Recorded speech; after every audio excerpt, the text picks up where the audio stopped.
నిన్నమన్న ఆ మధ్యలన్నీ కుక్కలు మరిగినాయి. నిన్నమన్న ఒక నక్క బయలుదేరింది, మొన్న సూర్యాపేటకు పోయింది, నిన్న కరీంనగర్ పోయింది. ఆయన అంటుండు నన్ను ఏం బిక్తారు మీరని. మొన్న మాట్లాడింది మీరు చూసి ఉంటారు, కేసీఆర్ గారు మాట్లాడింది, నా ఎంటిక కూడా బీకలేరని మాజీ ముఖ్యమంత్రిగా మాట్లాడిండు. ఇది మాజీ ముఖ్యమంత్రి మాట్లాడే భాషనేనా? భాష గురించి, భావం గురించి, ప్రజా సమస్యల గురించి మాట్లాడే చంద్రశేఖర్ రావు 10 సంవత్సరాలు ఈ తెలంగాణ రాష్ట్రంని పట్టి పీడించి వేధించి దోసుకొని దోపిడి దొంగలాక అడవి పందుల్లాక తెలంగాణ రాష్ట్రాన్ని సర్వనాశనం చేసి 10 సంవత్సరాలలో 100 సంవత్సరాల విధ్వంసం చేసినావు. ఇవాళ మమ్మల్ని ఎంటిక బీకలేరంటావా? మా కాంగ్రెస్ పార్టీ కార్యకర్తలు అనుకుంటే నీ ముడ్డి మీద డ్రాయర్ కూడా ఉండదు పీకడం మొదలు పెడితే. బిడ్డ నువ్వు అనుకుంటున్నావేమో కాలు ఇరిగిందని, లేకపోతే కట్టెపట్టుకొని నడుస్తున్నా అని, కూతురు జైలుకు పోయిందని, అధికారం కోల్పోయిందని. కొంతకాలం మేము సంయమనం పాటించినాం. ఏ మనిషికైనా కష్టం వచ్చినప్పుడు మేము మానవత్వంతో మీ గురించి మాట్లాడకుండా మర్యాద పూర్వకంగా వ్యవహరించినాం. ఇవాళ నువ్వు అనుకుంటున్నావు నువ్వు ఏది పడితే అది మాట్లాడితే చూస్తూ ఊరుకుంటామని. చూస్తూ ఊరుకునేటోడు ఎవరు లేరు. నేను పెద్దలు జానారెడ్డి గారి లాగా కాదు, నేను రేవంత్ రెడ్డిని బిడ్డ. అంగిలాగు ఊడదీసి నువ్వు మాట్లాడే లత్కోర్ లఫంగ మాటలకు చెర్లపల్లి జైల్లో చిప్పకూడు తినిపిస్తా బిడ్డ. నువ్వు అనుకుంటున్నావేమో. ఆనాడు చెప్పినా ఈనాడు చెప్తున్నా, నువ్వు పేదలకు డబుల్ బెడ్రూమ్ ఇల్లు కట్టియలే, నేను మాత్రం నీకు తప్పకుండా డబుల్ బెడ్రూమ్ ఇల్లు కట్టిస్తా చెర్లపల్లి జైల్లో.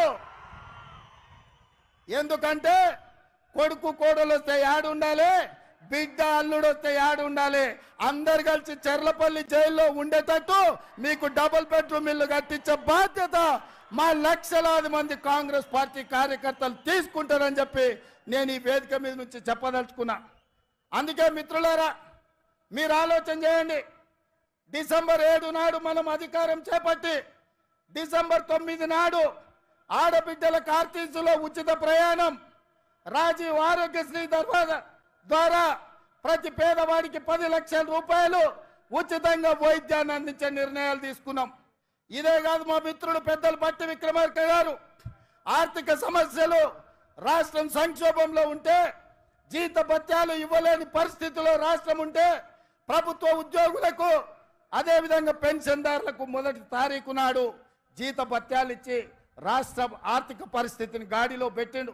ఇదే కాదు, ఆడబిడ్డలను దృష్టిలో పెట్టుకొని కట్టెల పొయ్యితోని కన్నీళ్లతోని ఆడబిడ్డలు కష్టపడుతుంటే వాళ్ళ కన్నీళ్లు తూడవడానికి సోనియమ్మ మాట ప్రకారం 500 రూపాయలకే ఆడబిడ్డలకు సిలిండర్ ఇచ్చి ఆడబిడ్డల కష్టాలు తీర్చినాం.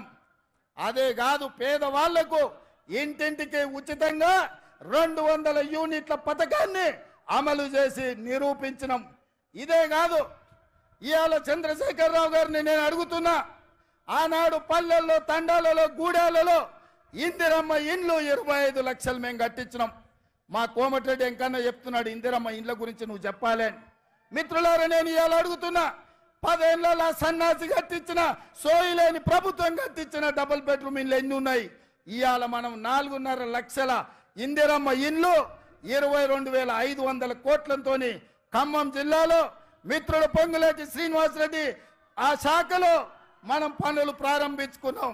లక్షలాది ఇందిరమ్మ ఇండ్లు కట్టించే బాధ్యత మాది. నేను అందుకే ఇవాళ సవాలు విసురుతున్న చంద్రశేఖర్ రావుకు, డబుల్ బెడ్రూమ్ ఇండ్లు కట్టించిన ఊర్లలో నువ్వు ఓట్లాడుకో, ఇందిరమ్మ ఇండ్లు ఉన్న ఊర్లలో మేము ఓట్లు అడుగుతాం, మీకు డిపాజిట్లు వస్తే చూసుకుందామని చెప్పి నేను సవాలు విసురుతున్నా. అందుకే మిత్రులారా, ఇవాళ ఈ రాష్ట్రంలో జరగబోయే ఎన్నికలు నేను ఒక్క మాట ఈ వేదిక మీద నుంచి సూటిగా నరేంద్ర మోడీ, కల్వకుంట్ల చంద్రశేఖరరావుకు విసిరదలుచుకున్నా. నేను, నా మిత్రులు, నా సహచర మంత్రివర్గం 100 రోజుల్లో మా పరిపాలన మీ ముందల పెట్టినాం, మా పాలసీలు మేము అమలు చేసినాం. ఇవాళ నేను అడుగుతున్న మిత్రులారా, 100 రోజుల్లో మేము మంచి పాలన ఇస్తే, సంక్షేమ పథకాలు అమలు చేస్తే, 6 గ్యారంటీలు అమలు చేయడానికి చిత్తశుద్ధితో ప్రయత్నం చేస్తే తెలంగాణ రాష్ట్రంలో మమ్మల్ని 14 సీట్లలో గెలిపించండి.